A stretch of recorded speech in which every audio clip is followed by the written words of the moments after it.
केंद्रीय निवडणूक आयोगाने महाराष्ट्रातील स्थानिक स्वराज्य संस्थांच्या 17 विधान परिषद जागांसाठी निवडणूक जाहीर केलेली आहे। यात 18 जून रोजी मतदान होणार आहे आणि 22 जून रोजी याचा निकाल लागेल। या पार्श्वभूमीवर महायुतीमध्ये सध्या जागा वाटपावर चर्चा सुरू झाली असल्याचं सांगितलं जात आहे। माध्यमांमध्ये तर आता या जागा वाटपाचा प्राथमिक फॉर्म्युला देखील समोर आलाय। 12-3-2 असा हा महायुतीचा फॉर्म्युला असून जर आपण नीट विचार केला तर अर्थातच 12 जागा कुणाला ठरलेत हे तर तुम्ही डोळे बंद करून देखील सांगू शकाल। अगदी बरोबर, भाजपने जवळपास 12 जागेवरती क्लेम केला असून शिंदे सेनेला 3 आणि राष्ट्रवादीला फक्त 2 जागा देण्याचं या फॉर्म्युलांमधून एक ठरलेलं दिसतंय।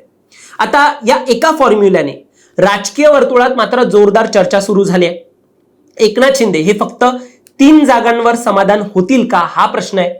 त्यात ते आता दिल्लीला गेलेत, म्हणजे हा विषय जो आहे तो दिल्लीश्वरांच्या कानी पडणार आणि मग किती जागा त्यांना हव्यात हा एक प्रश्न निर्माण होणार। त्यामुळे नेमकं विधान परिषदेचं हे राजकारण काय आहे सगळं काही या व्हिडिओच्या माध्यमातून आपण जाणून घेऊया, महायुतीचं राजकारण जाणून घेऊया। दरम्यान तुम्ही चॅनलवर नवीन आलाय तर लगेच सबस्क्राइब करा प्राईम टाइम महाराष्ट्राला, कारण असे राजकीय घडामोडी आणि घडामोडींमागील राजकारण आम्ही नेहमी तुमच्यासाठी घेऊन येत असतो।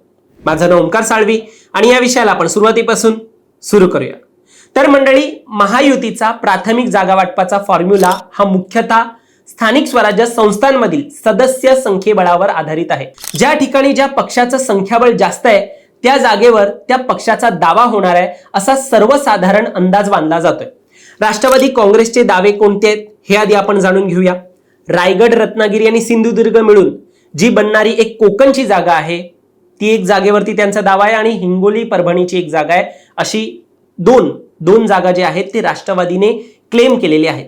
यानंतर शिवसेनेने ठाणे, नाशिक आणि यवतमाळ या 3 जागांवरती दावा केलेला असल्याचं एक सांगितलं जात आहे आणि त्यानंतर उरलेल्या सर्व जागांवर भाजपचा दावा आहे। यात समाविष्ट आहेत नागपूर, वर्धा, चंद्रपूर, गडचिरोलीची एक जागा, अहिल्यानगर, मग छत्रपती संभाजीनगर आणि जालन्याची एक जागा, सातारा, सांगलीची एक जागा, पुणे, जळगाव, नांदेड, मग भंडारा, गोंदिया या 2 एक प्रदेशाची मिळून जी जागा आहे ती एक, मग अमरावती, त्यानंतर लातूर, धाराशिव, बीड आणि शेवटी सोलापूर। म्हणजे या 17 जागांच्या गणितात भाजप 12 जागांवरती दावा करू पाहते।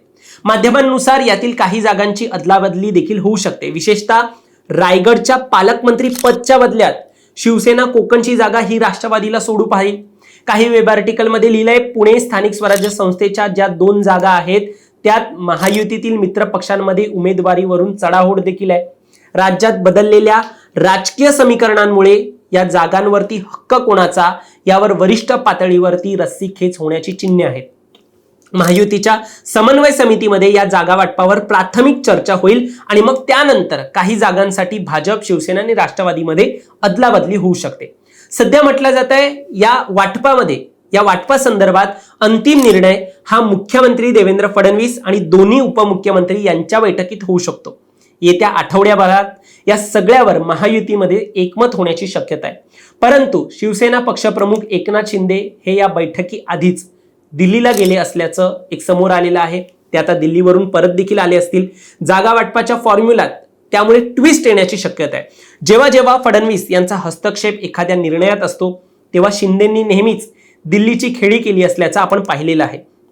आता देखील महाराष्ट्रात स्थानिक स्वराज्य संस्थेत दुसरा मोठा पक्ष हा शिंदे सेनेचा असताना फक्त 3 जागा मिळत असल्याने शिंदे नाराज असल्याचं म्हटलं जातं। त्यामुळे या जागांची वाढ किमान 5 पर्यंत व्हावी अशी शिंदेंची इच्छा आहे। त्यामुळे एकनाथ शिंदे यांच्या दिल्लीवारीमुळे 12-3-2 हा महायुतीचा प्राथमिक फॉर्म्युला गणणार का हे पाहण्यासारखं असेल। तुम्हाला यावर काय वाटतं? तुमचं मत देखील आम्हाला कमेंटमध्ये नक्की सांगा आणि असेच राजकीय घडामोडी पाहण्यासाठी सबस्क्राइब करा प्राईम टाइम महाराष्ट्राला।